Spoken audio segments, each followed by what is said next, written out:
যা পড়েছে, যা দ্রব্যমূল্য মাজার, টাকা পয়সা নেই কাছে। ছোট ভাইয়ের কিছু টাকা দিয়েছিলাম, ভাবলাম ছোট ভাইয়ের কাছে টাকাটা নেবো। যখনই টাকাটা চাই সে চলে যায়। দেখা হোক, দেখা হলে আমি ধরছি। ওটা ছোট ভাই মনে হচ্ছে না? হ্যাঁ হ্যাঁ, ওটা ছোট ভাই, ছোট ভাই। কিরে ছোট ভাই, আয় এখানে বস বস বস। হ্যাঁ দাদা বলো। দাঁড়াও দাঁড়াও, যাচ্ছি যাচ্ছি। এ ছোট ভাই, শোন শোন শোন শোন শোন শোন, তোর সাথে দরকার আছে, শোন শোন শোন।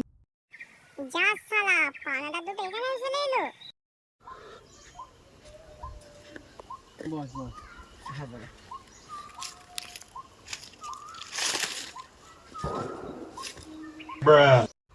কি রে ভাই, কেমন আছিস? এইদিকে শোন, ওর কথা ছাড়। টাকাটা কবে দিবি? এই আমার টাকা কবে দিবি?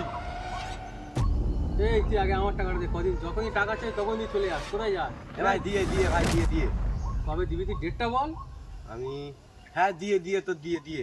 কবে দিবি আমার টাকা? যাবে আরে দিয়ে বলতি তো। কবে? আমি দিয়ে দিয়ে ভাই, আমি দিয়ে। কোথায় আছে? আমি দিয়ে আমি দিয়ে আমি দিয়ে আমি দিয়ে। যখনই টাকা চাই তখনই চলে যায়, কি ব্যাপার আমি কিছু বুঝতেই পারি না। যাই হোক ভাই, তবে একটা কথা বলি শোন।